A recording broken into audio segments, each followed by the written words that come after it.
Professor Gustavo, caça erros, programa do Estúdio Online, reta final Secretaria de Educação. Vamos fazer a correção das questões de Lei Complementar 840. Podemos começar? Primeira questão. Considere que determinada autarquia do DF tenha sido extinta e seus servidores não estáveis tenham sido colocados em disponibilidade e, posteriormente, tenham reingressado no serviço público do DF, em cargos de atribuições e vencimentos compatíveis com os que antes ocupavam e percebiam. Nessa situação hipotética, configura-se o reingresso por aproveitamento. Preste atenção em mim. A primeira coisa que eu observo do aproveitamento, que é uma forma de provimento derivado, que vai existir para um servidor que se encontra em disponibilidade. Mas para o servidor se encontrar nessa posição de disponibilidade, esse servidor precisa ser um servidor estável. Então vamos achar o erro da questão. Preste atenção aqui na tela. Servidores, ok, que se encontram em disponibilidade, mas servidores o quê? Olha o erro, olha o erro, olha o erro. Ou seja, para falar que é disponibilidade, só vai existir esse instituto para aquele servidor que se encontra sendo estável. Esse é o erro da primeira questão, está achado o erro, vamos para a segunda. Empresário convocado pela Justiça Eleitoral para ser mesário durante as eleições será considerado um servidor público, mesmo que em caráter transitório, enquanto exercer a função a ele designada pelo Estado. Preste atenção. A termologia agente público se traduz uma pessoa que está exercendo uma função em nome do Estado, pouco importando se ele está recebendo remuneração ou não, se é com vínculo transitório ou permanente, esse eu chamo de agente público. Mas para ser chamado de servidor público, somente aquele que ocupa cargo público.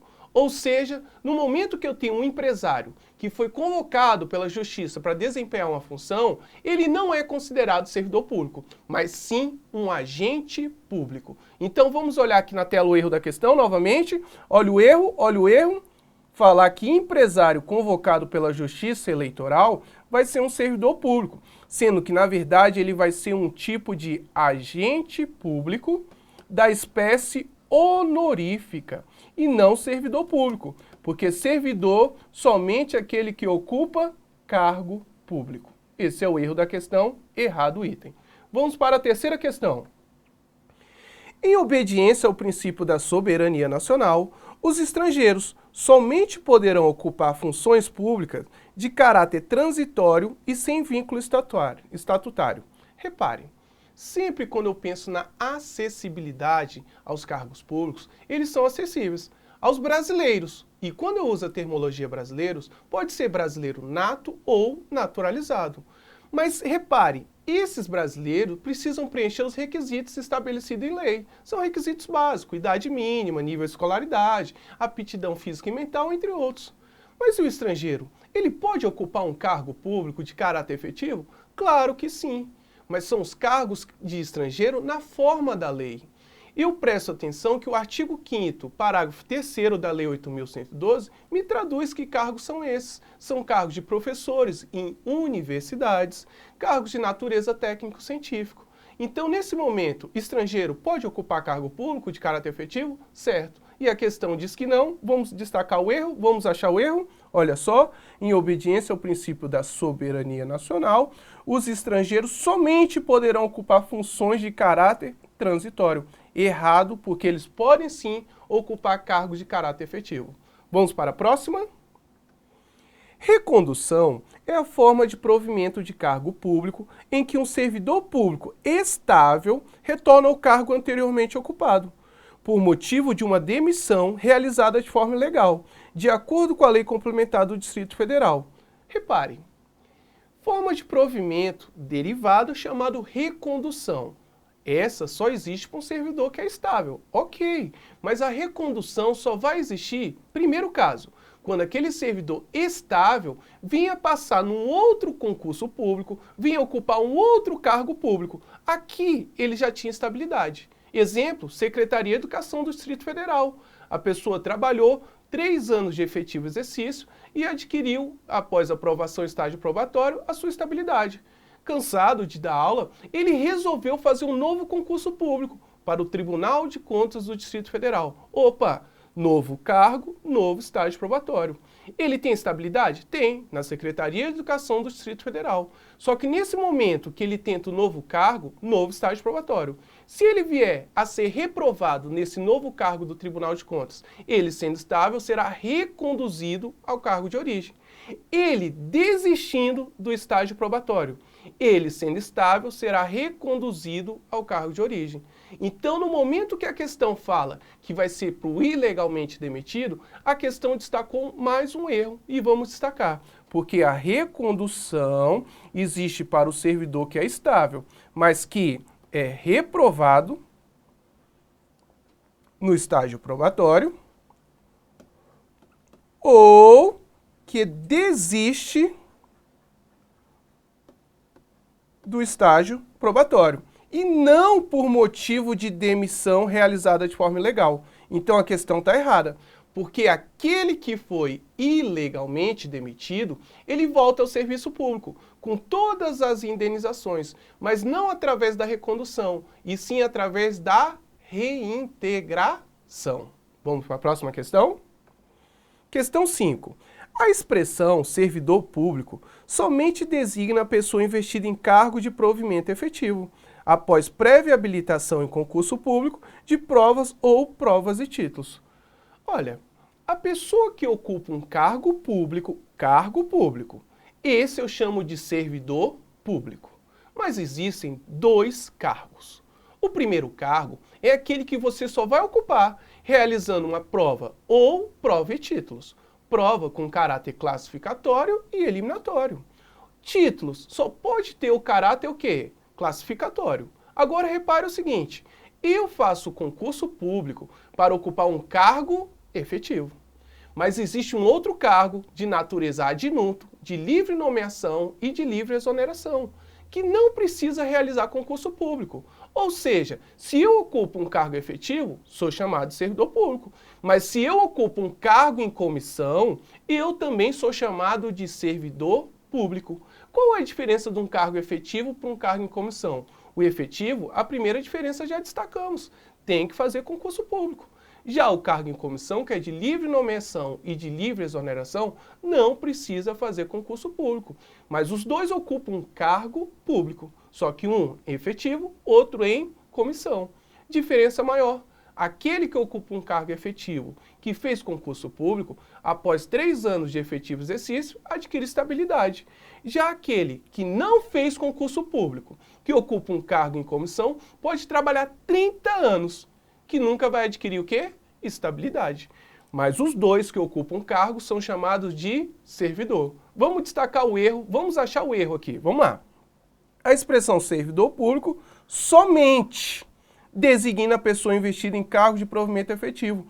Errado, porque vai ser aquele que ocupa um cargo em comissão ou também aquele que ocupa um cargo efetivo. Os dois serão chamados de servidores públicos. Errada a questão. Vamos para a próxima? Em caso de acumulação lícita de cargos, o estágio probatório é cumprido em relação a cada cargo em cujo exercício esteja o servidor, permitindo o aproveitamento de prazo ou de pontuação. Repare, primeira coisa que eu tenho que destacar, é possível a acumulação de cargos públicos? A regra é um cargo.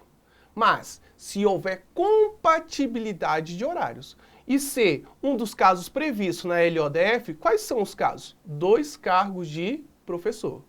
Um cargo de professor com outro de técnico científico. E outro, 2 cargos na área privativa da saúde. Nesse momento, vamos imaginar a seguinte situação. Eu passei num cargo de enfermeiro que trabalha 20 horas semanais. No outro momento, fiz outro concurso público e passei em outro cargo, pode ser enfermeiro também, 2 cargos da área privativa de saúde. Só que repare, cada cargo não tem como ser feito a pontuação e o aproveitamento de prazos. Exemplo, se eu tenho a avaliação semestral feita no estágio probatório, onde que eu tiro uma nota de 0 a 10, tirei 10 no meu primeiro cargo. Posso pegar esse 10 e jogar para o segundo cargo? Claro que não. Então vamos destacar esse erro aqui no material, preste atenção na tela. Olha só, permitindo aproveitamento de prazo ou pontuação nos outros cargos. Claro que não, porque não é permitido esse aproveitamento de prazo nem de pontuação. Os estágios probatórios são cumpridos de forma isolada em cada cargo. Tranquilo? Vamos para a próxima. O servidor em estágio probatório tem direito à licença não remunerada ou afastamento sem remuneração. Preste atenção.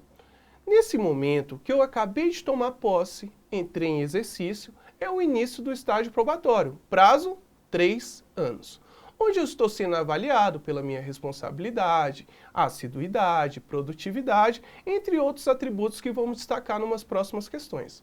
Mas repare comigo, pergunto, eu no estágio probatório, posso ficar doente? Claro que sim. Eu posso tirar férias? Posso também. Pergunto, posso tirar uma licença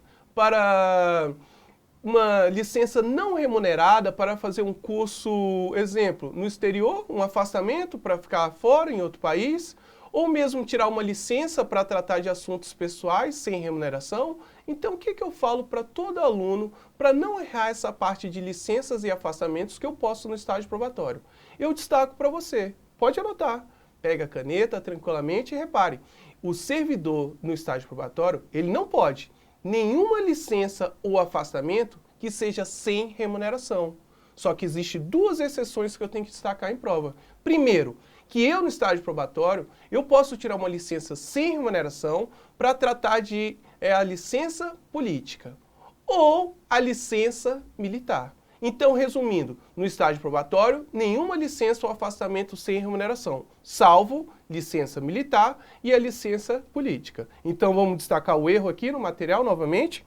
O servidor em estágio probatório tem direito à licença remunerada, ou seja, ele não tem direito, salvo as duas exceções são a militar e a política, ok? Questão novamente errada. Vamos para a próxima?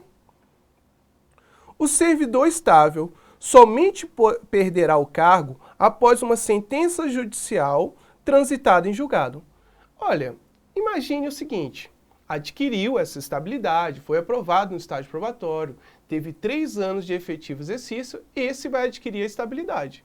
A estabilidade ele traz uma maior segurança jurídica para o servidor. Mas existem certas situações que vai sim, mesmo sendo estável, vai perder o seu cargo e vai perder a sua estabilidade.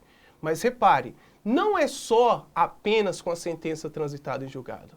Eu falo para vocês, o que está expresso na LODF são 3 situações. Primeiro, processo administrativo disciplinar, famoso PAD.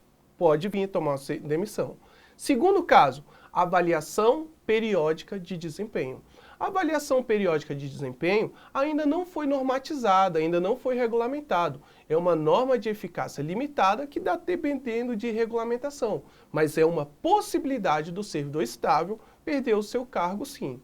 E a terceira hipótese é a famosa sentença judicial transitada em julgado, aquela sentença da qual não cabe mais recurso. Então, no momento que a questão afirma que o servidor estável só vai perder o seu cargo por uma sentença transitada em julgado, novamente destacamos o erro, porque existe também a possibilidade do processo administrativo disciplinar e avaliação periódica de desempenho, além da sentença transitada em julgado. Então, vamos destacar o erro, servidor estável somente perderá o cargo após sentença transitada em julgado. Errado, porque ele pode também perder através do PAD e também pode perder através da tal da avaliação periódica de desempenho. E a Constituição ainda traz mais uma hipótese no artigo, salvo engano, 169, que é o famoso excesso de gastos com pessoal. Tranquilo? Vamos para a próxima. O regime jurídico dos servidores públicos civis do DF Federal prevê que durante o estágio probatório são avaliados a aptidão, a capacidade e a eficiência do servidor para o desempenho do cargo. A esse respeito, é correto afirmar que os fatores cuja observância deve obedecer ao referido estágio probatório, conforme disposições expressas desse estatuto, são assiduidade, ok, pontualidade, ok, disciplina, capacidade de iniciativa, probidade e responsabilidade. Preste atenção. O mnemônico que eu destaco em sala de aula é o famoso RA, P, P e D. R de responsabilidade estava na questão. A de assiduidade também estava na questão. P de produtividade. O segundo P de pontualidade.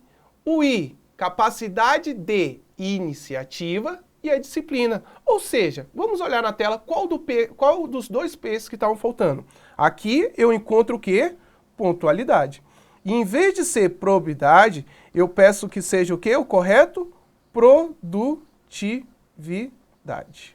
Então, de novo, localizamos o erro, e esse foi fácil, e pegue aqui o mnemônico. R-A, P, P, I, D. R de responsabilidade, A, assiduidade, P, pontualidade, P, produtividade, o I, capacidade de iniciativa e disciplina. Ou seja, questão errada, e achamos aqui, o caça-erro foi muito fácil, é a palavra o quê? Probidade. Podemos ir para a próxima? Vamos lá? No que se refere aos agentes públicos, aos dispostos da Lei Complementar 840, julgue os itens seguintes. Não há previsão de participação do respectivo sindicato nas etapas de concurso de remoção. Preste atenção. Sempre quando eu falo concurso de remoção, é porque eu quero fazer o deslocamento de um servidor. Exemplo, vamos imaginar que eu tenho um servidor que ele mora na cidade de Taguatinga. E ele acabou de ser aprovado no concurso da Secretaria de Educação. Em frente à casa dele tem uma escola pública. Todo dia ele acorda com o sinal dessa escola. Mas pergunto, nesse momento que houve a nomeação, vocês acreditam que esse servidor foi nomeado para trabalhar nessa escola? Infelizmente, essa escola estava lotada. E ele foi lotado na unidade de Planaltina. Pergunto, ele vai ou vai reclamar? Claro que ele vai. E o primeiro mês ele vai dentro do seu veículo cantando, feliz da vida, porque está indo trabalhar para a administração pública. Mas o ser humano cansa rápido das suas situações? Cansa. O mesmo mês que ele já foi cantando, no segundo mês ele já foi mais chateado de trabalhar. E sonhando em trabalhar em frente à casa dele. Ou seja, esse servidor vai pedir uma remoção para trabalhar numa cidade mais próxima da casa dele, numa escola mais próxima da casa dele. E nesse momento que eu falo de remoção, a administração pública tem por praxe, sempre ao final do ano, ou sempre antes de chamar os novos concursados, fazer um concurso interno de remoção, para aqueles servidores se lotarem na localidade mais próxima da sua casa ou do seu interesse. E nesse momento que eu falo de um concurso interno de remoção, para manter a isonomia, a legalidade e não haver favorecimento para nenhum em detrimento de outro servidor, é exigível sim, com previsão na Lei Complementar 840, que eu tenha a participação do sindicato em todas as etapas do concurso de remoção. Então vamos achar o erro da questão aqui? Preste atenção comigo. Não há previsão de participação do respectivo sindicato nas etapas do concurso de remoção. Muito fácil esse erro. Ou seja, tem que ter a previsão sim. Questão o quê, turma? Errada. Vamos para a próxima? Vamos lá? No que se refere aos agentes públicos, aos dispositivos da Lei Complementar 840, julgue os itens seguintes. Considere que determinado servidor estável do TJDFT, no decorrer do processo administrativo disciplinar, instaurado contra ele pelo cometimento de uma infração disciplinar, tenha tomado posse em um tribunal federal, em razão de aprovação em concurso público, tenha deixado o cargo anterior vago. Nessa situação, estando o referido servidor em exercício em órgão de outro ente da federação, o processo administrativo disciplinar deverá ser arquivado, sem prejuízo de eventuais sanções nas esferas penais e civis. Preste atenção. A primeira coisa que eu quero destacar, servidor está trabalhando e nesse momento ele está respondendo a um processo administrativo disciplinar. Ele venha pedir aposentadoria, venha pedir exoneração ou qualquer outro motivo ele venha sair desse cargo que ele ocupava. Pergunto, eu arquivo? Claro que não. A administração tem o poder e dever de apurar esse processo e levar ele até o final.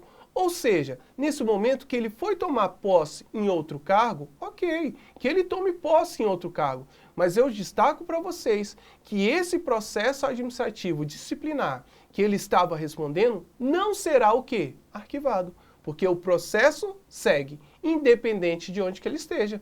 Porque, veja bem, se ele fez um pedido de exoneração ou um pedido de aposentadoria, o que seja, se ele saiu, e nesse momento que ele saiu com uma exoneração ou uma aposentadoria, ele saiu sem punição. Mas após a verificação do processo administrativo, se for verificado que ele cometeu uma falta grave do grupo 1 ou do grupo 2, ou uma falta média do grupo 1 ou do grupo 2, a administração tem o dever de transformar aquela possível exoneração numa demissão. Aplicar para esse servidor que está aposentado, caso vinha tomar uma suspensão, multa. Tudo isso tem previsão aonde? No regime disciplinar da lei complementar. Agora, o que eu posso destacar para vocês, que nesse momento que ele saiu do cargo, o processo administrativo não será arquivado. E claro, sem nenhum prejuízo das ações penais e civis, porque são esferas independentes que podem ser aplicadas de forma isolada ou cumulativas. Então vamos destacar o erro aqui na questão? Vamos lá, preste atenção comigo. Servidor estável do TJ, decorrendo processo disciplinar, ó. Olha só, nessa situação, olha aqui, deverá o quê, turma? Ser arquivado. Novamente o erro, porque o processo não será arquivado. Perfeito? Ou seja, questão novamente o quê? Errada. Vamos para a próxima? Avançando. A cassação de aposentadoria é a sanção por infração disciplinar que houver sido cometida pelo servidor quando ainda em atividade, pela qual se impõe a perda do direito à aposentadoria, vedada nesse caso a culminação de impedimento de nova investidura em cargos públicos. Preste atenção. Olha, segura na tela aí que eu quero fazer um slidezinho aqui. Olha só, vamos imaginar que no ano de 2011, um servidor cometeu uma falta. Posteriormente, e essa é uma falta de natureza grave. Vamos imaginar que ele cometeu uma falta grave do grupo 2, ou seja, ele teve uma conduta de corrupção. Ok? E nesse momento que ele praticou o ato em 2011, a administração pública ainda não tinha tomado ciência da conduta dele. No ano de 2012, ele preencheu os requisitos e pediu o quê? A aposentadoria. Só que no ano de 2013, após uma auditoria interna do órgão, a administração pública tomou ciência da conduta dele. Tomou a ciência. E repare, essa corrupção, que é uma falta grave do grupo 2, eu destaco para vocês, meu aluno. Além dele sofrer uma demissão, existe a possibilidade, de acordo com a lei, dessa pessoa ficar afastada do serviço público 10 anos. Ou seja, além da demissão, ele tem uma pena acessória de mais de 10 anos afastado do serviço público. Então, repare, nesse momento que eu tomei ciência, a administração pública tem o dever, tem a obrigação de instaurar um PAD. Mas repare, a gente está falando de um servidor que foi o quê, turma? Aposentado. E nesse momento, repare, isso já foi uma punição para ele, que foi a cassação da aposentadoria, perfeito? Só que olha só, ele praticou uma falta grave do grupo 2. Então, além de ter sido cassado a sua aposentadoria, eu vou aplicar para ele essa pena acessória aqui. Ou seja, cassação mais 10 anos afastado do serviço público do DF. Então, repare no erro da questão, como é que foi sutil. Olha só, ele tomou a cassação de aposentadoria, que foi uma sanção disciplinar. Porque ele cometeu essa falta quando ele era o quê? Ativo ainda. E olha só, nesse caso, está dizendo que vai ser proibido uma aplicação de nova combinação de impedimento de nova investidura, que é o exemplo que eu acabei de destacar dos 10 anos. Isso tornou a questão o quê, turma? Errado. Bacana essa questão? Difícil? Alto nível? Presta atenção em mim para eu tentar resumir aqui. Olha só, servidor ativo praticou uma falta. Posteriormente, ele foi aposentado. E nesse momento, foi cassado a sua aposentadoria como sanção disciplinar. Além da sanção da cassação da aposentadoria, eu posso sim aplicar a pena acessória de mais de 10 anos afastado do serviço público. Haja visto que, pelo esse meu exemplo didático, ele praticou uma conduta de corrupção, improbidade administrativa, aplicação irregular do dinheiro público, todas essas de natureza grave do grupo 2. Então, além da cassação, a lei autoriza sim aplicar esse impedimento de nova investidura no serviço público. Pelo prazo de quantos anos? 10 anos. Vamos para a próxima? Vamos lá. Quando o servidor incorrer em reincidência por infração disciplinar leve, aplica-se a suspensão, que não poderá exceder 90 dias. Preste atenção aqui nesse mapinha que eu vou montar de novo. A lei traz a punição leve, que vai ser a famosa advertência. Existe a possibilidade de uma infração média, que nesse caso pode ser fracionada no grupo 1 ou no grupo 2. Grupo 1, a pessoa pode tomar uma suspensão de até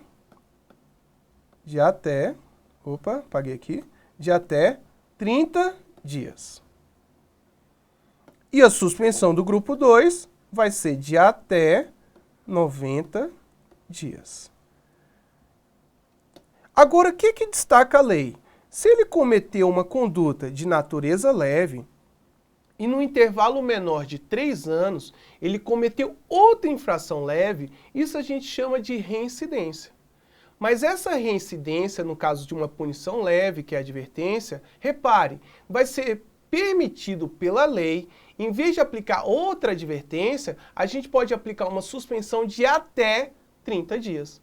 E não de até 90 dias, como afirma a questão.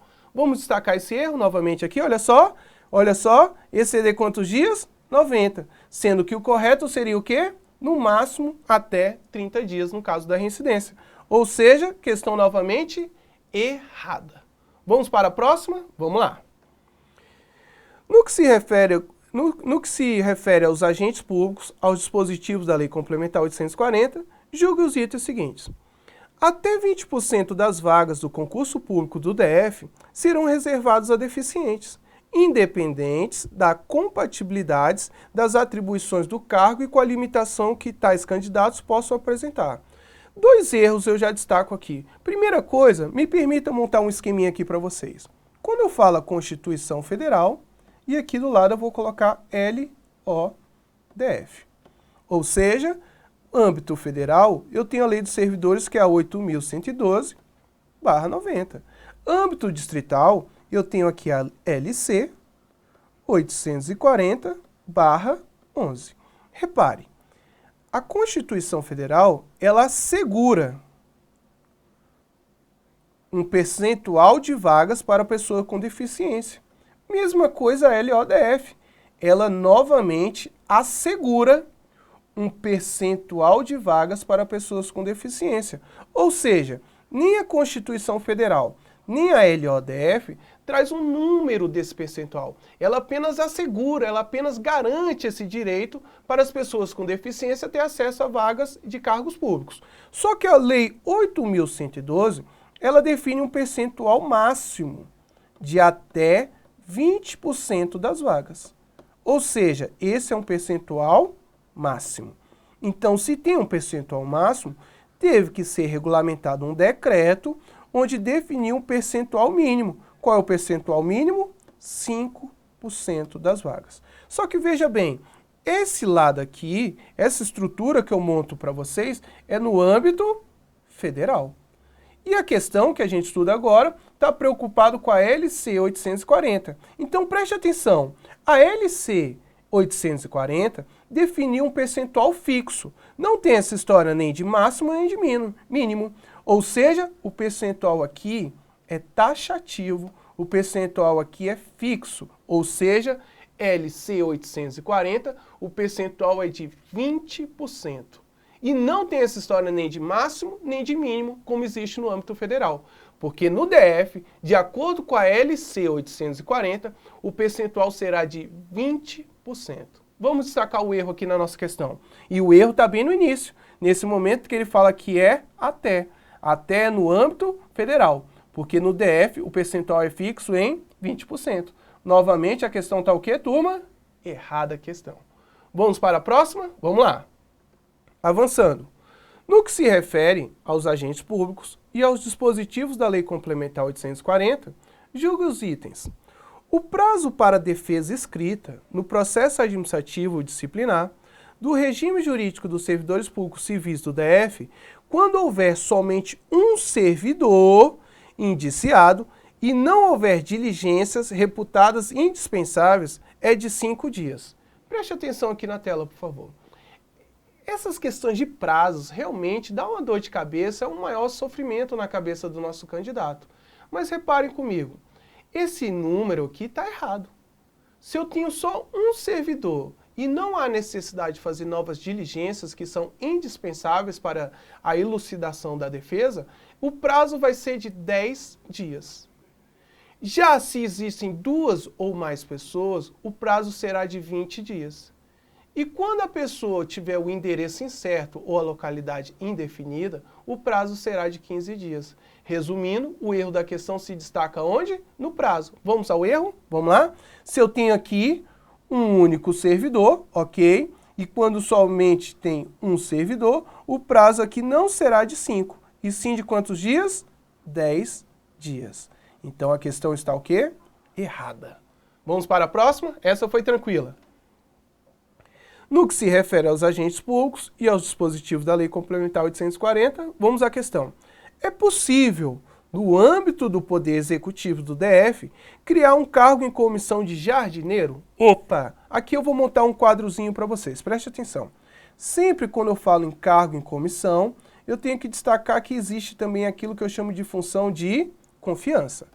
Nesse momento, repare, cargo em comissão e função de confiança, os dois são criados pelo instrumento normativo, lei. Mas para desenvolver 3 atribuições.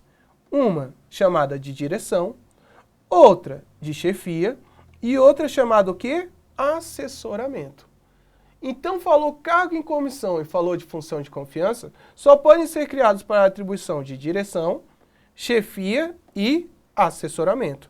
Então, nesse momento que ele fala que no Poder Executivo do DF vai criar um cargo em comissão para exercer a atribuição de jardineiro, está errado, porque cargo em comissão ou função de confiança só podem ser criados para quê? Repito novamente para vocês, direção, chefia e assessoramento. Então, aqui está o erro da nossa questão. Questão o quê, turma?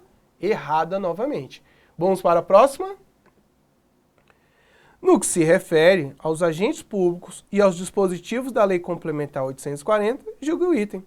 Caso o servidor seja reprovado no estágio probatório, ele deverá ser demitido a bem do serviço público. Opa, claro que não.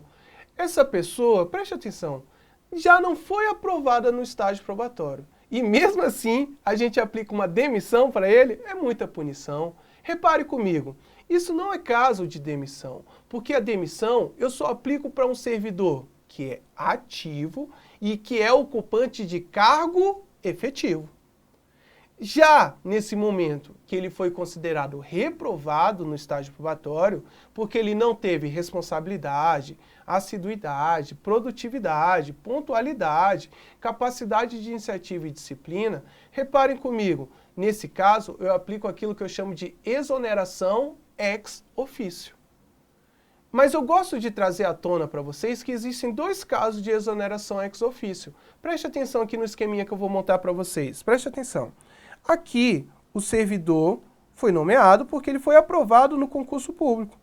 E após a sua nomeação, que ele foi nomeado, a lei vai dar um prazo de 30 dias para ele tomar posse. Nesse momento que ele tomou posse, acontece aquilo que a gente chama de investidura. E se houve a investidura, a lei vai dar um prazo para ele de 5 dias úteis para ele entrar em exercício. Se ele não entrar em exercício nesse prazo definido em lei de 5 dias úteis, é o primeiro caso de exoneração e é uma exoneração do tipo ex ofício. Só que esse é o primeiro caso de exoneração ex ofício. E eu tenho o segundo caso. Aquele servidor que foi reprovado no estágio probatório, que tem o prazo de 3 anos, quando chegar nesse momento aqui e ele não conseguiu ser aprovado no estágio probatório, em vez de ele ser demitido, como afirma a questão, ele será novamente exoneração, e é uma exoneração do tipo, novamente, ex ofício. Ou seja, não é caso de demissão, e sim de exoneração ex ofício. Então, nesse momento que a questão afirma que é caso de demissão, é o erro da questão. Vamos para a próxima? O candidato aprovado dentro do número de vagas previsto no edital não terá direito subjetivo à nomeação, mas apenas expectativa de direito. Reparem comigo aqui, preste atenção, por favor, preste atenção. Estudei aqui no Estúdio Aulas, me preparei muito bem, acompanhei sempre as dicas que estavam sendo lançadas pelos professores e naquele domingo chuvoso fui fazer a prova. E nesse momento que eu fui fazer a prova, existiam 120 vagas para o cargo que eu almejava. Passei na colocação 23º colocado. Pergunta: passei dentro do número de vagas previsto no edital? Opa, 120, minha posição 23º, sim, estou dentro do número de vagas previsto no edital. E nesse momento que eu estou dentro do número de vagas previsto no edital, eu tenho o direito subjetivo à nomeação. Isso está expresso na LODF. Então, repare, aquele que foi aprovado dentro do número de vagas previsto no edital, ele tem o direito subjetivo à nomeação. E isso está expresso na LODF. Só que eu tenho mais 3 casos pacificados pela jurisprudência de direito subjetivo à nomeação. Segundo caso, repare comigo, nesse momento que eu passei na posição 23º, 24º, o que seja, vamos imaginar, 23º, fez a ordem de classificação, chamou o primeiro colocado, chamou o segundo, terceiro, e aí quando chegou no 20º, já chegou, chamou o 21º, 22º, quem é o próximo? Quem é o próximo? Sou eu, o 23º. Mas no momento que eu olho o diário oficial, pulou do 22º para o 24º. O que aconteceu nesse caso? Furou a fila, é aquilo que a gente chama de preterição da ordem de classificação, que é o segundo caso de direito subjetivo à nomeação. Terceiro caso, se eu tenho 120 vagas, ok? Vamos imaginar que eu passei na posição 121. Pergunta, eu estou dentro do número de vagas previsto no edital? Não estou. Então, nesse momento, sim, é aquele momento do cadastro de reserva, onde a gente afirma que existe uma mera expectativa à nomeação. E nesse momento que você está no cadastro de reserva, o que eu brinco em sala com todos os alunos? Que você tem que rezar toda noite, fazer assim, imaginar o que vai acontecer? Não. Não precisa que alguém que esteja dentro do número de vagas morra, ou aconteça qualquer coisa. Deus me livre, turma, Deus me livre.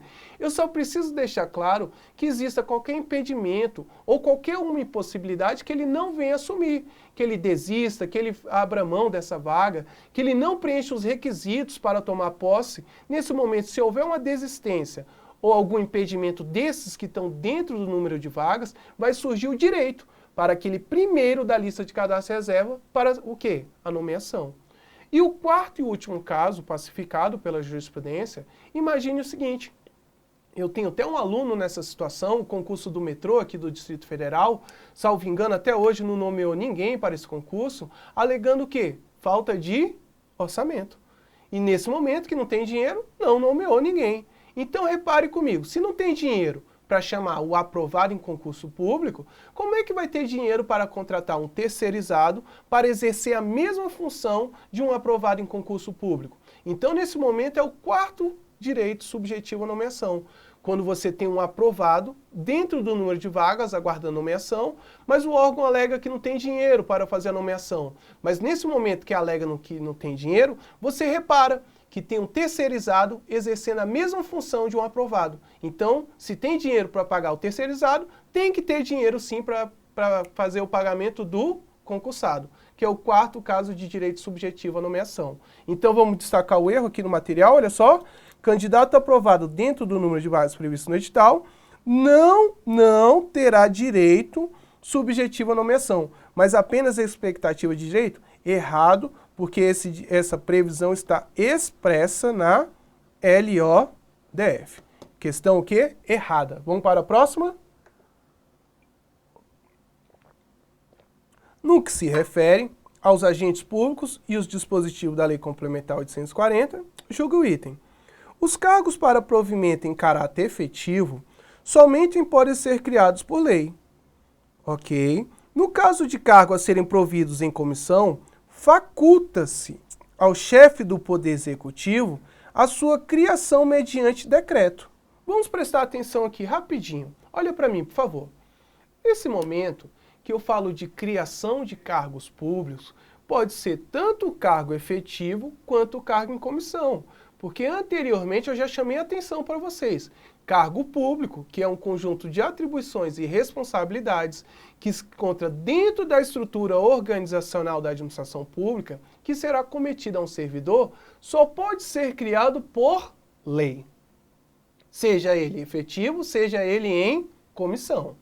Só que repare aqui, nesse momento que eu criei o cargo através do instrumento normativo lei, para extinguir esse cargo público, respeitando o princípio da simetria ou do paralelismo das formas, se nasceu por lei, ele só pode ser extinto por lei também. Então, tanto o cargo efetivo, tanto o cargo em comissão, tanto a sua criação ou extinção, só será admitida através do instrumento normativo chamado lei. Só que agora preste atenção aqui, o que eu vou destacar para vocês. Olha aqui, se o cargo foi criado por lei, para ser extinto,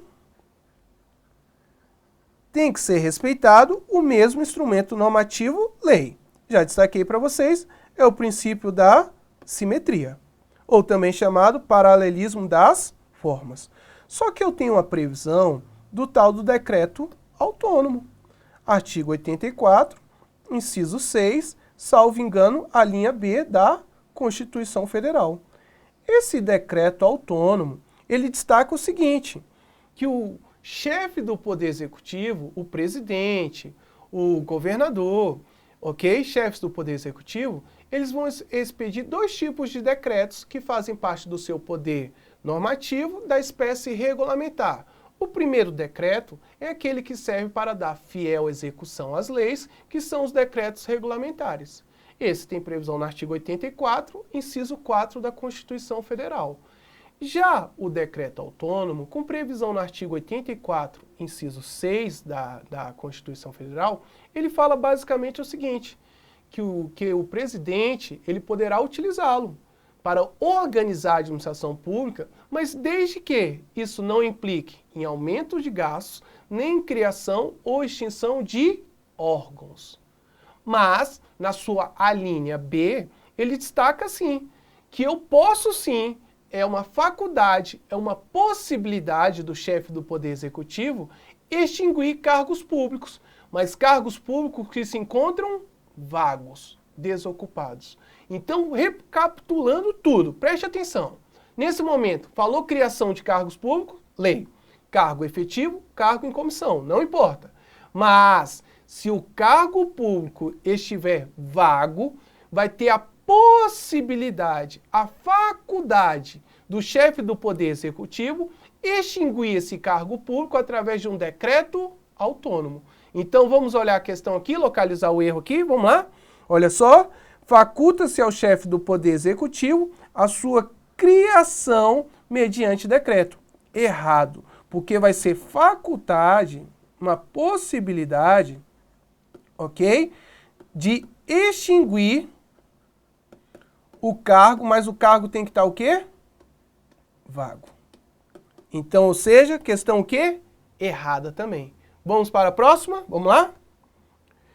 No que se refere aos agentes públicos e aos dispositivos da Lei Complementar 840, julgue os seguintes itens.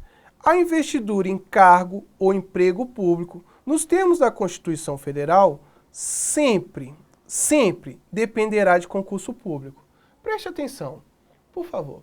Nesse momento que eu falo de um concurso público, eu pergunto para vocês, para trabalhar no BRB, uma sociedade de economia mista, tem concurso público? Tem. Agora, estamos com o edital aberto, TerraCap? TerraCap, empresa pública, novamente, concurso público. Agora, olha só, Hemocentro, Secretaria de Educação, lá você ocupa emprego ou cargo público? Cargo público. Porque são pessoas jurídicas de direito público. A secretaria está integrada ao Distrito Federal, em administração direta.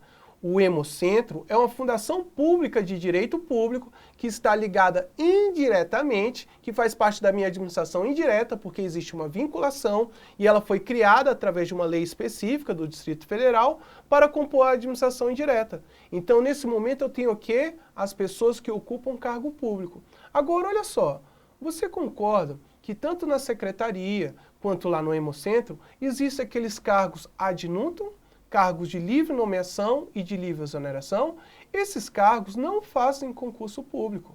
Não existe concurso público para ocupar cargo em comissão. Eu só vou ter concurso público para a pessoa ocupar um cargo efetivo. E esse concurso público, preste muita atenção, segundo o artigo 19 da LODF, é um concurso público que vai ser obrigatoriamente de uma fase de provas ou provas e títulos. Já destaquei que a prova vai ter o caráter classificatório e eliminatório e título somente o caráter o quê? Classificatório. E olha só, questão do CESP, recentemente anulada, fiz até recurso para alguns alunos. Esse concurso público tem uma validade de até 2 anos, podendo ser prorrogado uma única vez por igual período. Então, nesse momento que eu venho ocupar um cargo efetivo, eu venho ocupar um emprego público, tem concurso público, mas nem sempre vai ser exigido concurso público. Como bem destaquei esse exemplo, que cargo em comissão dispensa a realização de concurso público, porque são cargos de livre nomeação e de livre exoneração. Vamos localizar o erro? A investidura em cargo ou emprego público, nos termos da Constituição Federal, sempre dependerá de concurso público. Errado, porque cargo em comissão, que são cargos de natureza ad nutum, ou seja, livre nomeação, livre exoneração, esses aqui não realizam concurso público. Ou seja, questão errada, localizei o erro. Vamos ver, encerramos aqui nossa participação, corrigimos 20 questões com vocês, né? É o programa Estúdio Aula, caça erros. O que eu quero desejar a você, meu aluno? Véspera da prova, muito exercício, tente participar dos nossos aulões, ok? E preste muita atenção nessa reta final, principalmente quem vai fazer Secretaria de Educação, Lei Complementar 840, LODF, observância, porque no momento que eu cobro segundo a LODF, eu posso ter uma resposta. E segundo a LC 840, eu posso ter outro tipo de resposta. Então fique muito atento a esses peguinhas, porque o CESP adora esse tipo de confusão mental na cabeça dos nossos candidatos. Uma boa prova, desejo toda a sorte do mundo e pode contar com a gente. Fiquem com Deus, um abraço do professor Gustavo.